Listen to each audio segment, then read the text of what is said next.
আমাদের আমার সবার কাছে একটাই দাবি, আমাদের নদী ভাঙন থেকে আমরা বাঁচতে চাই, আর কিছু চাই না আমরা। এই কথা শেষ করলাম। আমার সবাই আমাদের দাবি একটাই। সুপ্রিয় দর্শক, এই মুহূর্তে আমি রয়েছি কলাতিয়া ইউনিয়ন খারাকান্দি ৫ নং এবং ৬ নং ওয়ার্ডের ধলেশ্বরী নদীর পাড়ে। এখানে যে মানুষগুলো দেখতে পাচ্ছেন তাদের দাবি একটাই, এখানে নদীর পাড়ে যাতে জিও ব্যাগ বা পিলার যেভাবেই হোক কোনো সংশ্লিষ্ট কোনো ব্যক্তি যারা আছেন তারা যদি এই বিষয়টা একটু নজরে দেন তাহলে হয়তো তাদের এই যে ফসলি জমি, অনেকেই কষ্টের টাকা কেনা বসত ভিটা, এগুলা সবই যেন ঠিক মতো থাকে, তাদের দাবি একটাই। ঢাকার সন্নিকটে কেরানীগঞ্জ উপজেলা কলাতিয়া ইউনিয়ন ধলেশ্বরী নদীর পাড়ের তীব্র ভাঙনের বিলীন হচ্ছে ফসলি জমি, ঘরবাড়ি ও ভিটামাটি। বিশেষ করে কলাতিয়া ইউনিয়ন ৫ নং এবং ৬ নং ওয়ার্ডের নদীর তীরবর্তী এলাকায় ভাঙন পরিস্থিতি এখন ভয়াবহ রূপ ধারণ করেছে। ভাঙন আতঙ্কে দিন কাটাচ্ছে নদীর পাড়ের শত শত পরিবার। আমাদের ভাই নদী ভাঙ্গনে সব বসত ভিটা চলে যেতেছে, কতটি চলে গেছে, আবার চলে যেতেছে। এখন আমরা শেষ বয়সে কোথায় যাব? আমাদের নদী ভাঙ্গন আপনারা রক্ষা করেন। আমানুল্লাহ ভাইয়ের কাছে একটাই দাবি, আমাদের নদী ভাঙ্গন রক্ষা করেন। সরকারের কাছে একটাই দাবি। সরজমিনে কলাতিয়া ইউনিয়নের ৫ নং ওয়ার্ডের নদীর পাড় এলাকায় গিয়ে দেখা যায় ধলেশ্বরীর স্রোতের তোপে প্রতিনিয়ত পাড় ধসে পড়ছে। স্থানীয় বাসিন্দাদের দীর্ঘদিনের উপার্জনের গড়া ফসলি জমি ও বাগান চোখের পলকে নদী গর্ভে হারিয়ে যাচ্ছে। ভাঙন কবলিত এলাকায় সাধারণ মানুষ তাদের ঘরবাড়ি ও শেষ সম্বলটুকু সরিয়ে নেওয়ার জন্য আপ্রাণ চেষ্টা চালাচ্ছেন।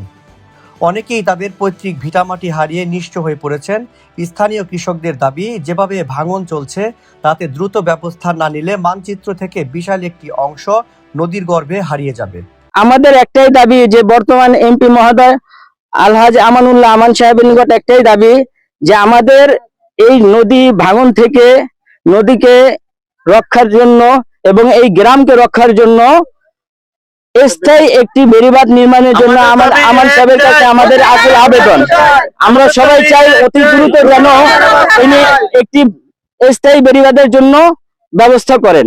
৫ নং ওয়ার্ডের একাধিক বাসিন্দাদের সাথে কথা বলে জানা যায়, প্রতি বছরই বর্ষা মৌসুমে আগে পরে এখানে নদী ভাঙন দেখা যায়, কিন্তু স্থায়ী কোনো বাঁধ বা প্রতিরোধকমূলক ব্যবস্থা না নেওয়ায় একেবারে ভাঙন তীব্র আকার ধারণ করেছে। দিচ্ছে আপনাদেরকে, এবং একটা তো ভিত্তি স্থাপনের জন্য যে ওইখানে তো একটা করছে, কি বলে উদ্বোধন করলো কিছুদিন আগে জিও ওইটা উদ্বোধন করছে ঠিক আছে, কিন্তু বস্তা আইন এদিকে আবার ওদিকে নিয়ে গেছে। কিন্তু আমাকে বাড়ি আসলে ফরিদ নেতা আছে বিএমপি করে, এখন আমার ভাই লাগে ফরিদ ভাই, তখন হ্যাঁ গো বাড়ি বগল আসলে আমাকে হাজার হাজার বাড়ি ঘর ভেঙে গেছে আগে আওয়ামী লীগের কালে। তাহলে আমরা আশ্বাস করছি এবার বিএমপি এলে অবশ্যই আমাকে বেরিবান হইব। এই কারণে আমরা বিএমপি আমানুল্লাহ আমান বাইরে পাশ করেছি। এখন আমাকে দাবি একটাই, আমাকে যেন গাং বাঙ্গা থেকে রক্ষা করে, এটাই আমাকে দাবি।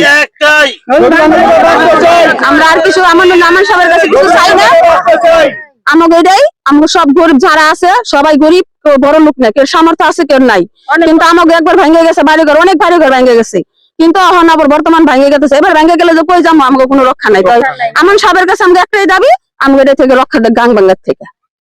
কষ্ট আছি আর গাঙ্গি বাড়ি বাইরে আছে আর হয়ে যাবো বাইরে নাই আমার ফুকে আমার বাড়ি আমার গাঙ্গি বাঙ্গা থামান।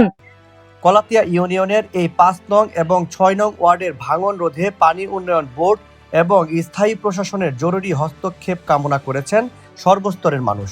সাময়িকভাবে জিও ব্যাগ ফেলে ভাঙন ঠেকানোর চেষ্টা করা হলেও এলাকাবাসীর দাবি তাদের ভিটামাটি ও এলাকা রক্ষা করতে এখানে দ্রুত স্থায়ী গাইড ওয়াল বা সিসি ব্লক দিয়ে টেকসই বেড়িবাঁধ নির্মাণ করা হোক। নদী ভাঙার ব্যাপারে এলাকার প্রতিনিধির সাথে একাধিকবার কথা বলা হয়েছে। তো এই কথা বলার কারণে আমরা কোনো ফলপ্রসূ পাই নাই, কোনো ফল হয় নাই, কোনো উপকার হয় নাই, কোনো কাজও হয় নাই। এখন আমাদের নদী যেভাবে ভাঙতেছে, ভাঙতে ভাঙতে আমাদের বাড়ির কাছে চলে আইতেছে। হতে দরিদ্র আমরা, আমাদের কাছে এমপি মহোদয়ের কাছে একটাই আকুল আবেদন, আমরা তাদের কাছে আর্থিক কোনো সাহায্য চাই না, বেরিবান যেন স্থায়ী একটা সমাধান উনি করে দেয়, আমরা তার কাছে এই একটা আবেদন করি পুরো এলাকাবাসীর পক্ষ থেকে।